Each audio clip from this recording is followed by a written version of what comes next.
오늘 본문은 예수님이 어느 길을 가실 때에 만난 10명의 나병 환자들에 대한 이야기입니다.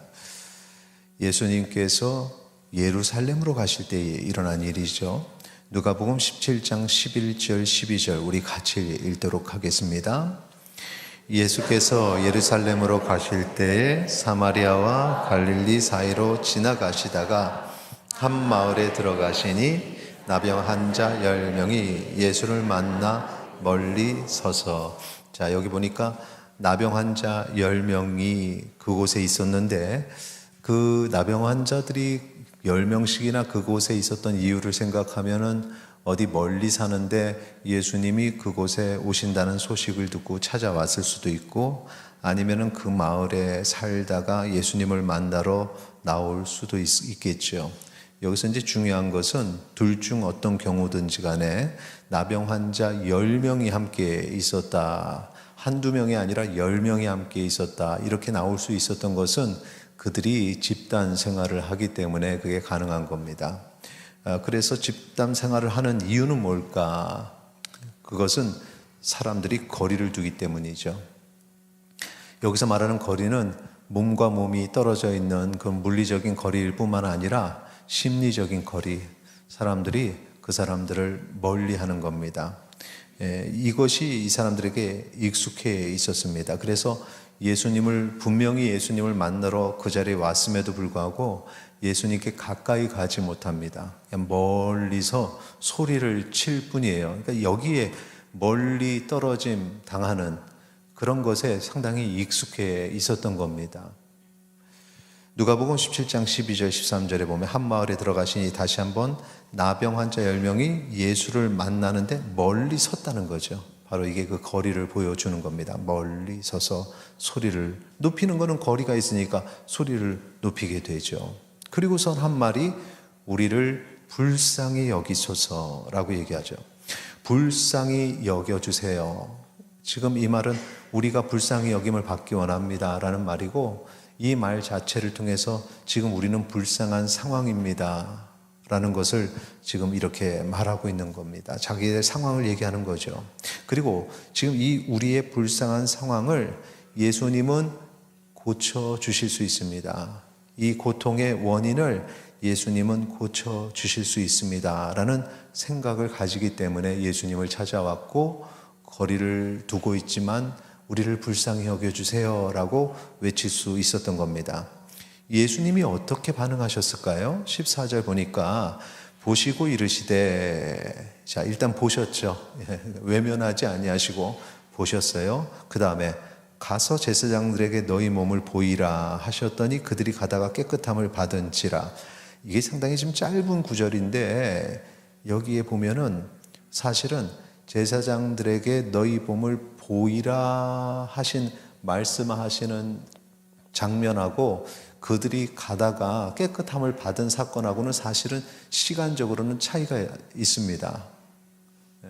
말씀을 하셨는데 갑자기 어느 순간에 저기가 있는 게 아니라 말씀하셨을 때 그 순간에 고민도 하고 생각도 하고 아주 짧은 시간이라도, 여기 내용 보니까 그들이 거기서 의논하고 그런 것 같진 않아요.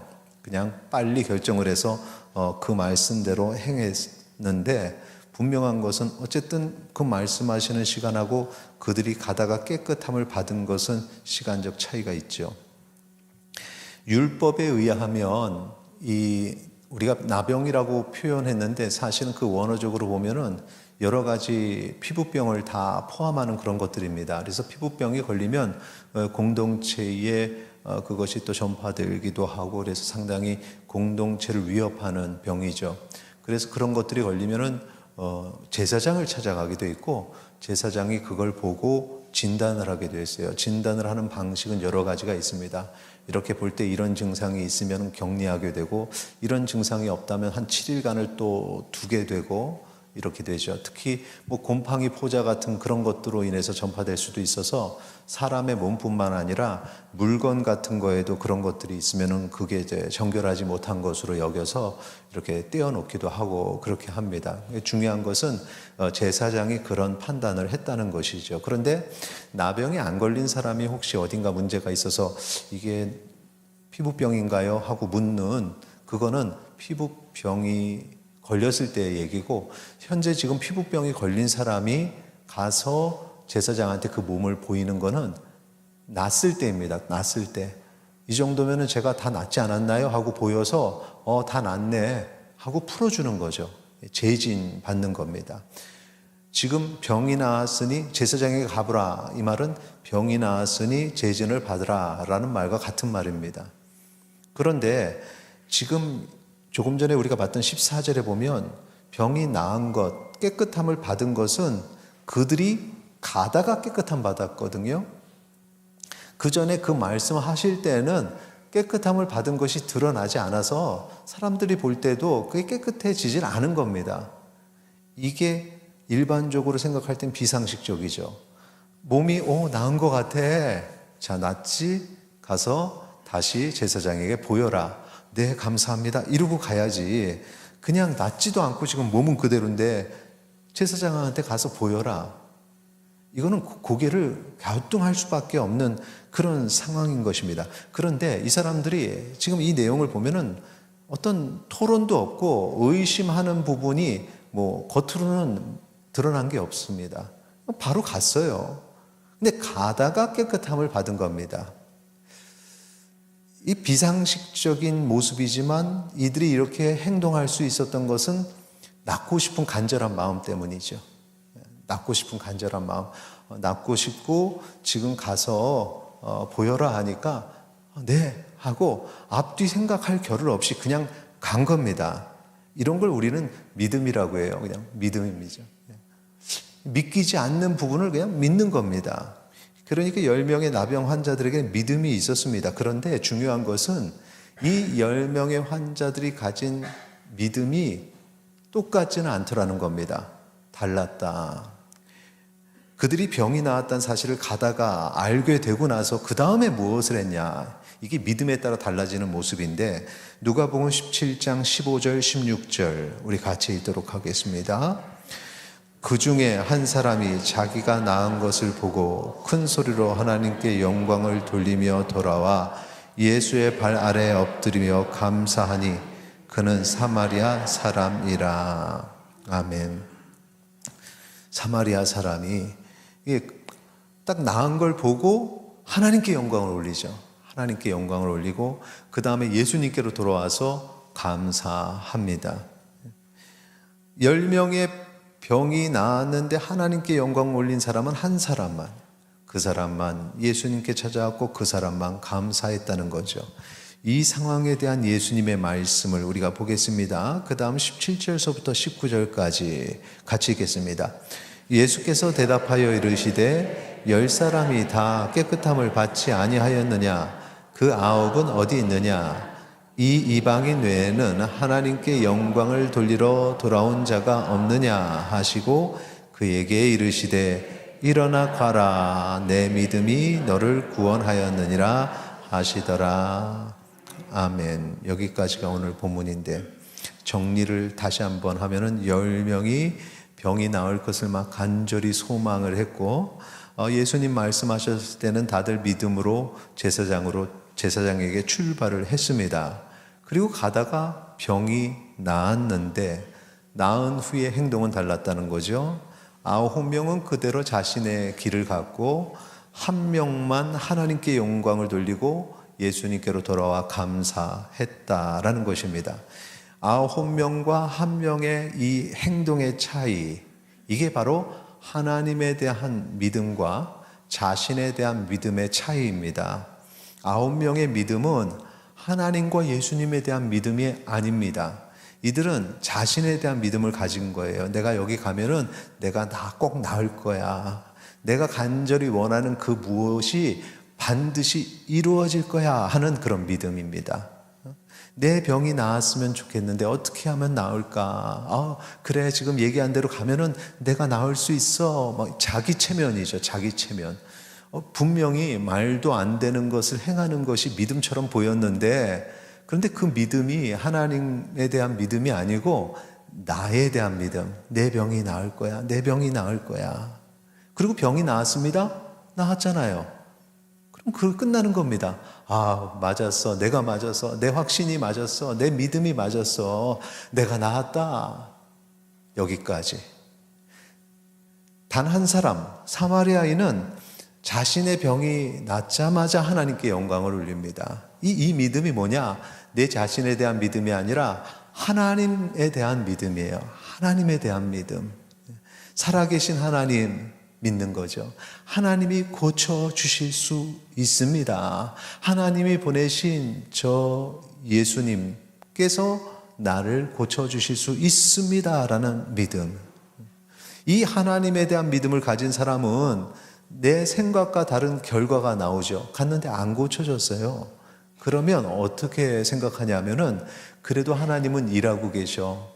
지금 이 순간에 하나님께서는 나를 선하게 이끌어 가시는 거야. 이런 확신이 있습니다. 왜? 하나님은 살아계시니까. 하나님은 능력이 많으신 분이시니까요. 그런데 자기 자신에 대한 믿음을 가진 사람은 내가 원하는 이것을 간절히 바라다가 그게 안 되면 하나님을 원망합니다. 내가 이걸 원하는데 왜 하나님 안 들어주세요? 라고 원망을 하죠. 너무나 쉽게. 그러다가 보면 이 간절함을 채우기 위해서 안 되겠어. 내가 뭐라도 해야겠어. 자기가 무언가를 하기도 하고 또는 하나님 외에 다른 것을 숭배하기도 하죠. 이 두 믿음의 차이는 어떻게 끝나냐면 최종 결과에서 달라집니다. 최종 결과. 하나님에 대한 믿음은 그 영혼의 구원을 받게 됩니다.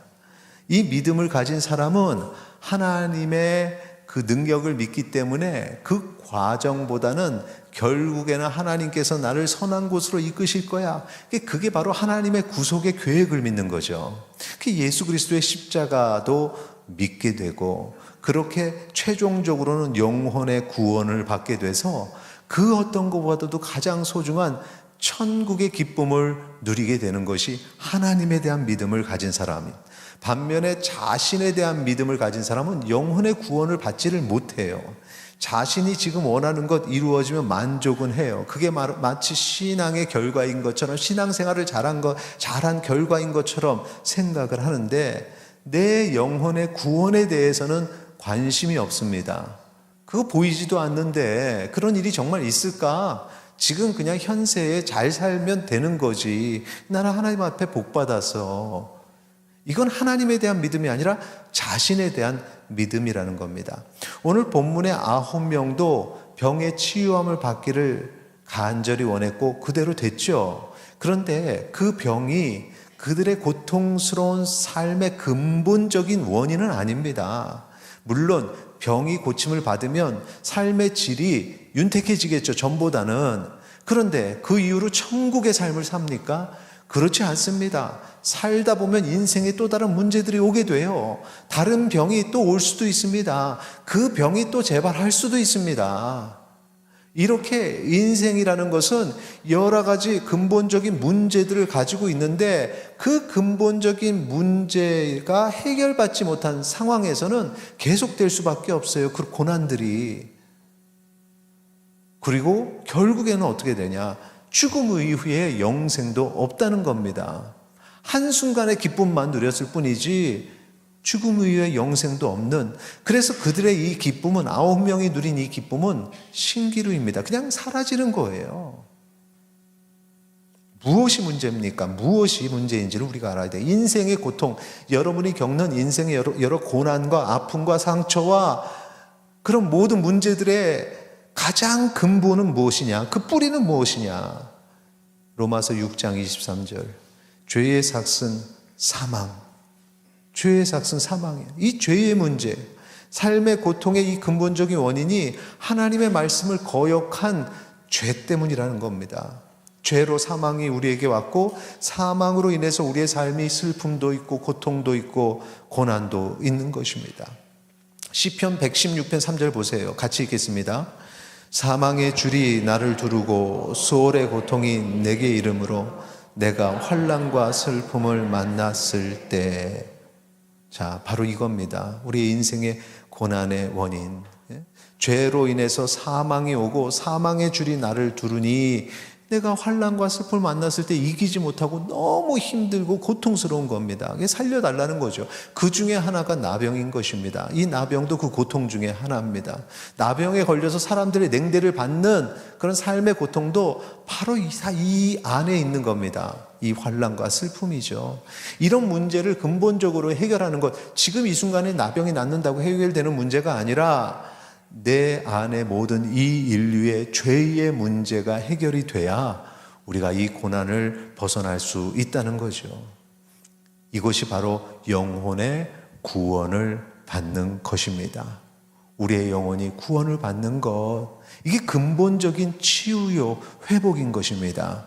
어떻게 해야 우리가 이 영혼의 구원을 받을 수 있을까? 조금 전에 말씀드렸던 이 시편 116편의 저자는 지금 사망의 줄이, 3절에 보면 사망의 줄이 나를 두르고 수월의 고통이 내게 이르렀죠. 내가 그래서 환난과 슬픔을 만났습니다. 그때 무엇을 했습니까? 4절 같이 읽겠습니다. 내가 여호와의 이름으로 기도하기를 여호와여 주께 구하오니 내 영혼을 건지소서 하였더라. 아멘. 이 4절에 내 영혼을 건지소서, 이 부르짖음이 우리 예수님을 만난 그 나병 환자 10명의 환자들이 우리를 불쌍히 여기소서 하는 부르짖음과 같습니다. 우리를 불쌍히 여겨서 내 영혼을 건져주세요 라는 외침으로 가야 되는 거죠. 영혼의 회복, 구원을 얻으려면 부르짖어야 돼요. 주님 앞에 간절히 나를 불쌍히 여기시고 내 영혼을 건져주세요. 자, 우리의 인생에 여러 가지 여러분의 삶의 아픔들이 있죠. 그 문제만 해결되면 행복할 것 같습니까? 그렇지 않다는 겁니다. 오늘 그 모든 문제의 근원인 죄의 문제가 해결받아야 된다는 사실을 기억하시기 바랍니다. 로마서 6장 23절에 이 죄의 싹은 사망이요 사망을 거저는 죄의 문제를 해결함 받으면 어떤 결과가 오느냐? 하나님의 은사는 같이 있습니다. 그리스도 예수 우리 주 안에 있는 영생이니라. 아멘. 이 사망을 불러오는 죄의 문제가 해결함 받으면 영생이 따라오는 거죠. 그 한 명의 사마리아인이 그걸 체험하고 경험했던 겁니다. 자, 오늘 우리도 10명의 나병 환자입니다. 자, 각자에게 결핍이 있어요. 아픔이 있습니다. 고통이 있습니다. 관계의 문제도 있습니다. 그런데 이제 똑같이 그렇게 고난이 우리 중에 다, 고난이 없는 사람이 없죠. 다 있는데 어떤 사람은 내가 가진 이 병만 나오면 정말 행복할 거야 이렇게 생각하고, 어떤 사람은 나의 이 가정 환경만 좀 바뀌면 정말 행복할 거야 라고 생각을 합니다. 어떤 사람은 가난이 문제라고 내가 좀 돈이 생기면 정말 행복할 거야 라고 생각을 합니다. 그런데 우리가 이 10명의 나병 환자를 통해서 살펴봤듯이 그들이 해결해서 얻는 기쁨은 잠깐의 기쁨이라는 겁니다. 허울뿐인 기쁨입니다. 금세 또 다른 문제가 오고 또 다른 문제가 옵니다. 여기에 초점 맞추고 있는 그리스도인들이 하나님 앞에서 응답받았다고 어느 한순간에 되게 기뻐하다가 또 다른 문제로 휘청거리면서 신앙에서 멀어지는 경우들을 많이 봅니다. 이런 분들을 보면 늘 불만을 가지는 거죠. 하나님, 왜 나한테는 자꾸 이 문제도 오고 저 문제도 오고 왜 나한테만 이런 문제가 옵니까? 근데 사실 자기한테만 오는 게 아닙니다. 우리 모두가 다 인생에 있어서 이런 문제들을 계속 만나게 되는 거죠. 그런데 그것 고친다고 해서 우리가 영원한 기쁨을 누리냐? 그렇지 않다는 겁니다. 우리에게 참 기쁨을 주는 것은 무엇입니까? 내 영혼의 구원.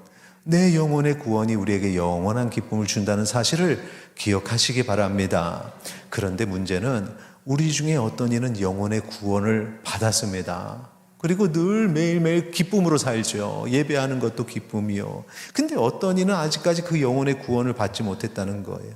이 자리에 있어도 예배를 드려도 교회를 다녀도 그리스도인이라는 이름을 가져도 사실은 영혼의 구원을 받지 못한 사람이에요. 교회 밖에 있는 것은 물론이고 교회 안에서도 그런 일이 있다는 거죠. 오늘 이 말씀을 통해서 소망하기를 이곳에 있는 모든 분들, 이 말씀을 듣는 모든 이들이 영혼의 구원을 받기를 소망합니다. 우리 모두 예수 그리스도를 소망하면서 살기를 원합니다. 그리고 짧은 삶의 기쁨이 아니라 진정한 기쁨을 누리게 되기를 축원합니다. 시편 30편 2절 3절 보세요. 여호와 내 하나님이여 내가 주께 부르짖음에 나를 불쌍히 여기소서라고 외치는 내가 주께 부르짖음에 어떻게 나를 고치셨나이다. 3절 여호와여 주께서 내 영혼을 수월에서 끌어내어 나를 살리사 무덤으로 내려가지 아니하게 하셨나이다. 할렐루야. 이것이 바로 영혼의 구원입니다. 단순한 어떤 육신의 고침이라든가 좀 상황이 나아지는 것이라든가 이 차원이 아니라 내 영혼이 구원받을 때 우리는 주께서 내 영혼을 지옥에서 끌어내어 주셨습니다. 이런 기쁨을 누리시기를 소망합니다. 11절 12절 이런 구원의 기쁨을 누린 자들이 하나님께 찬양할 때는 이렇게 찬양하죠. 11절 12절 우리 같이 읽겠습니다. 주께서 나의 슬픔이 변하여 내게 춤이 되게 하시며 나의 베옷을 벗기고 기쁨으로 띠띠우셨나이다. 이는 잠잠하지 아니하고 내 영광으로 주를 찬송하게 하심이니 여호와 나의 하나님이여 내가 주께 영원히 감사하리이다. 아멘.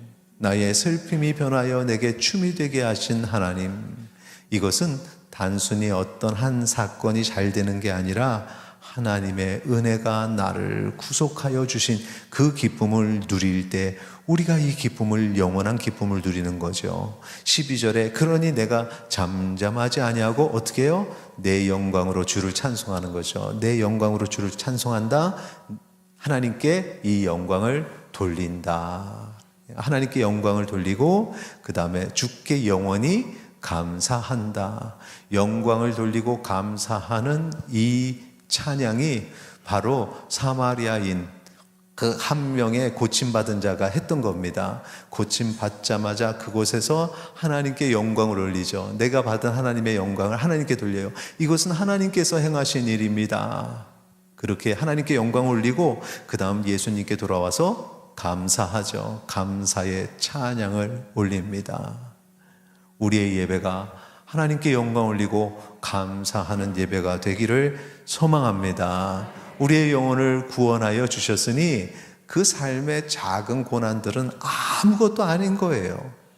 영원한 참된 기쁨이 있으니 잠시 잠깐의 아픔은 아무것도 아닙니다. 거기에 너무 매여 있지 마세요. 그것에 너무 집중하지 마세요. 나를 이끄시는 하나님의 능력을 붙잡고 하나님이 주시는 이 참된 기쁨을 누리시기 바랍니다. 영생을 주신 하나님께 영원한 감사를 올리시기 바랍니다.